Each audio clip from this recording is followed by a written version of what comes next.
बल्कि ये दोस्त आहान को जानबूझकर टारगेट करने की कोशिश कर रहे थे। ये बात शनाया से छिपी नहीं थी और आहान सिर्फ अपनी बीवी के लिए ये सब चुपचाप सहन कर रहा था। मगर अब शनाया चुप नहीं रहने वाली थी। इससे पहले कि आहान प्रेम से कुछ कह पाता, शनाया ने जवाब में चिढ़कर कहा, इस सब से तुम्हारा क्या लेना देना है? Mind your own business. Shanaya के लहजे में अब गुस्सा साफ झलक रहा था। अपनी बात कहने के बाद शनाया ने आहान की तरफ एक नजर देखा और हैरानी से मन ही मन में बोली, आहान का नेचर इतना शांत क्यों है? क्या वो अपने खिलाफ कुछ कहने वालों से नाराज नहीं होता? अगर आहान की जगह किसी ने मुझसे इस तरह बिहेव किया होता तो मैं बहुत पहले ही इस जगह से चली जाती। शनाया को नाराज होते हुए देखकर प्रेम और उसके दोस्त भी सीरियस हो गए। राज बेदी ने शनाया को समझाने की कोशिश करते हुए कहा, मिस शनाया, आप प्लीज अपसेट मत होइए, हम तो बस मजाक कर रहे थे।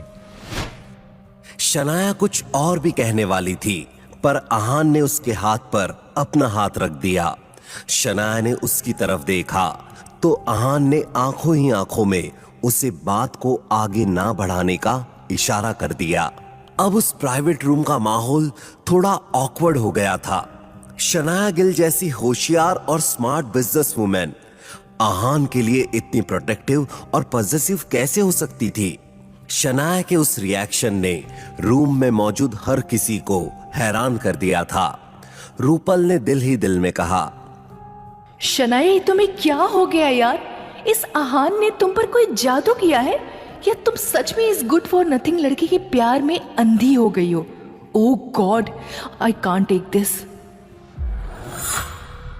रूपल थोड़ी ज्यादा ही इरिटेट हो गई थी, इसलिए उसने अपना दिमाग शांत करने के लिए बाहर जाना सही समझा।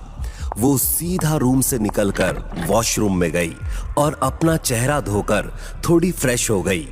बाहर आते ही उसने देखा कि दरवाजे के बाहर एक मोटा सा गंजा आदमी खड़ा था। उस आदमी से शराब की बहुत ज्यादा तेज बदबू आ रही थी। गले में सोने की चेन्स पहना हुआ वो आदमी रूपल की तरफ ही आ रहा था। एकदम से रूपल के सीने में घबराहट पैदा हो गई, मगर वो भागकर जा भी कहां सकती थी, पीछे दरवाजा था।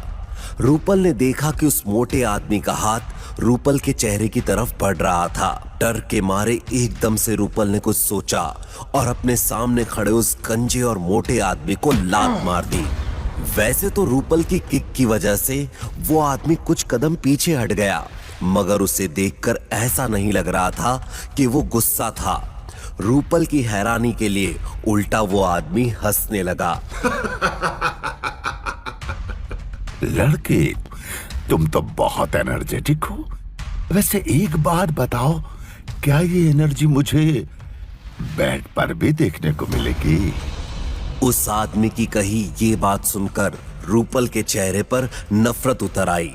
रूपल ने उस आदमी से गुस्सैल अंदाज में कहा, घटिया।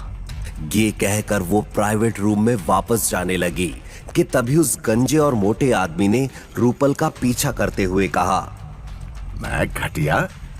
जरा अपनी तरफ देखो लड़की, तुमने इतने छोटे और तंग कपड़े पहने हुए हैं। क्या तुम यहाँ अपने आप को बेचने नहीं आई हो? चलो अब ज्यादा नखरे मत करो। आज रात मेरे साथ सोने के लिए मैं तुम्हें 10,000 रुपए दूंगा।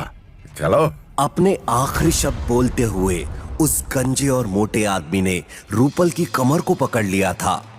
अब रूपल ने ज्यादा सोचे बिना उस आदमी के मुंह पर एक थप्पड़ जड़ दिया।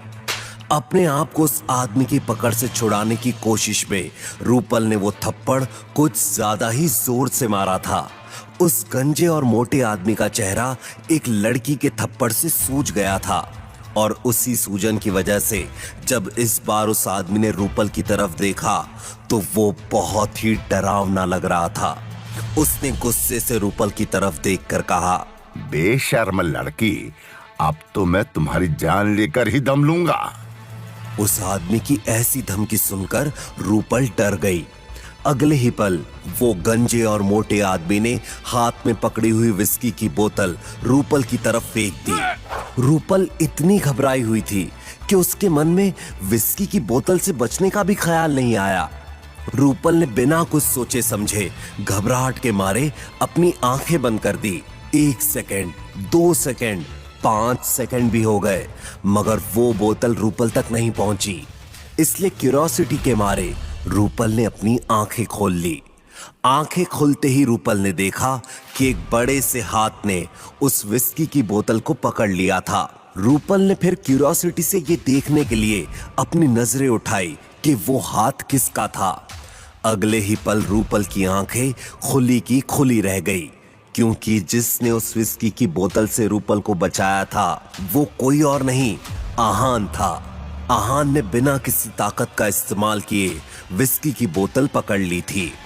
आगे आहान ने उस विस्की की बोतल को जमीन पर रख दिया और उस मोटे और गंजे आदमी से कहा, आपको कुछ ज्यादा ही चढ़ गई है।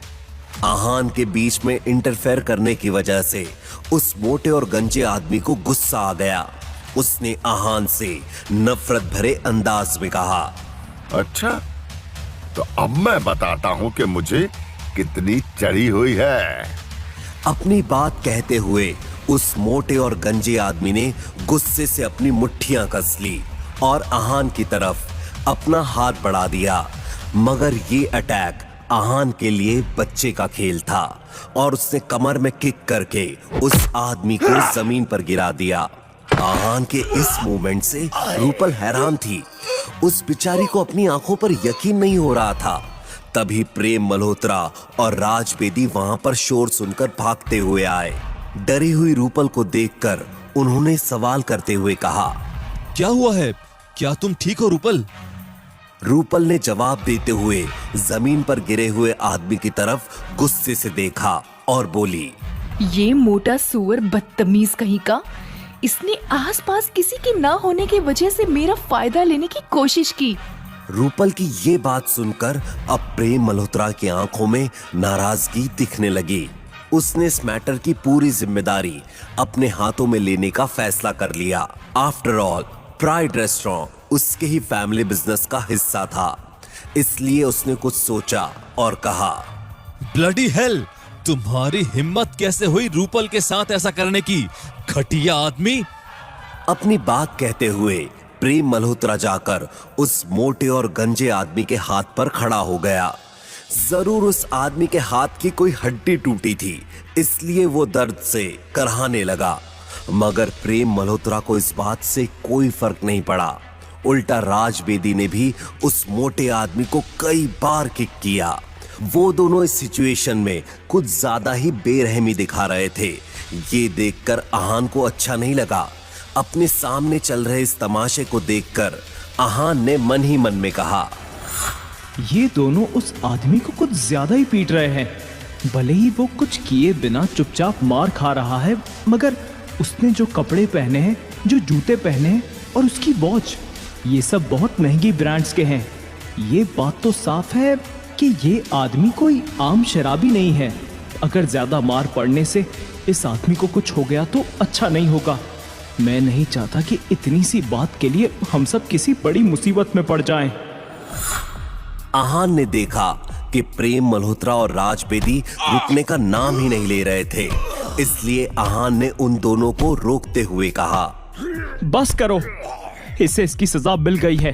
अगर ऐसा ही चलता रहा तो यह मर जाएगा।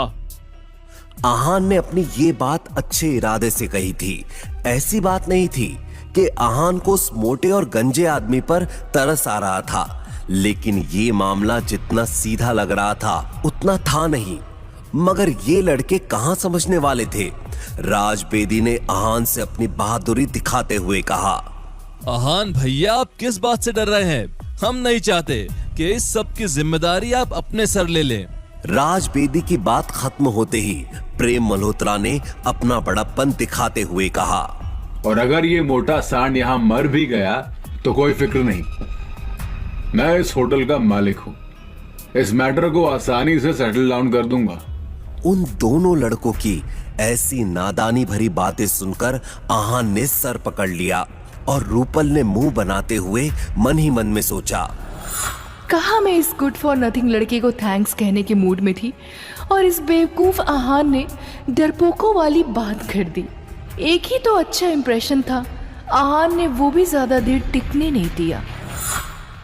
रूपल को आहान पर चिढ़ मच रही थी, लेकिन ऐसे बड़े से रेस्टोरेंट में सीन क्रिएट करना थोड़ा तो अजीब था। इसलिए रूपल ने प्रेम मल्होत्रा और राज बेदी की तरफ देखकर कहा, जाने दो, छोड़ो इन सबको, हम वापस जाकर लंच कंटिन्यू करते हैं। राज ने रूपल की बात मानकर डिसाइड किया। अब रूपल ने ही कह दिया तो इस मोटे को छोड़ देते हैं। इसके बाद रूपल प्रेम मल्होत्रा और राज बेदी के साथ उनके प्राइवेट रूम में चली गई। आहान भी उनके पीछे चला गया। वापस जाते हुए राज बेदी ने आहान से कहा, आहान भैया, आप कुछ ज्यादा ही डरते हैं। कोई बात नहीं, हमारे साथ रहेंगे तो बिल्कुल ब्रेव हो जाएंगे। ये बात किसी ताने से कम नहीं थी, मगर ये सब समझने के बाद भी आहान ने कुछ नहीं कहा। सबका लंच होने के बाद उन्होंने कुछ मीठा ऑर्डर किया। जैसे ही वेटर उस प्राइवेट रूम से बाहर गया, कुछ गुंडे अंदर आ गए। जब प्रेम मल्होत्रा ने उन सब के साथ उस मोटे और गंजे आदमी को अंदर आते हुए देखा तो वो गुस्सा हो गया। लगता है इस मोटे आदमी की चमड़ी इससे ज्यादा मोटी है। इतनी मार खाने के बाद भी इसकी अकल ठिकाने पर नहीं आई। कोई बात नहीं, मैं अभी इन सबको मजा चखाता हूं। प्रेम मल्होत्रा ने बहुत ही कूल अंदाज में कहा। जब प्रेम अपनी ये बात कह रहा था, वो मोटा और गंजा आदमी जिसका नाम गजेंद्र था, हाथों में एक शराब की बोतल लेकर प्रेम की तरफ ही आ रहा था। प्रेम मल्होत्रा इस होटल का मालिक था। अपने ही होटल में क्या ऐसे ही कुछ गुंडों को देखकर वो घबरा जाता? अब बात उसकी इज्जत की थी। इसलिए प्रेम मल्होत्रा ने अपनी पूरी ताकत का इस्तेमाल करते हुए गजेंद्र को जोर से लात मार दी। क्योंकि गजेंद्र को पहले से ही बहुत चोट लगी हुई थी, वो एक बार फिर से जाकर जमीन पर गिर गया।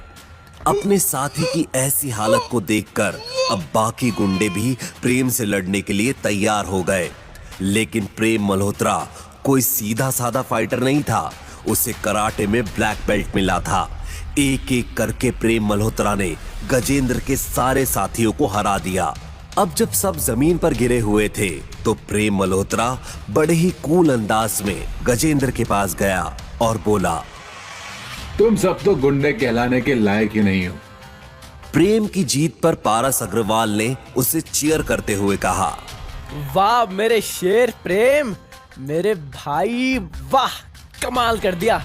अब मुझे नहीं लगता कि ये सब हमें और तंग करेंगे।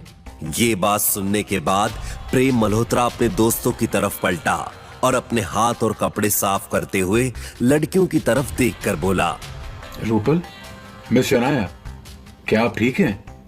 प्रेम के सवाल के जवाब में रूपल और शनाया ने हामी भर दी। प्रेम शनाया की आंखों में अपने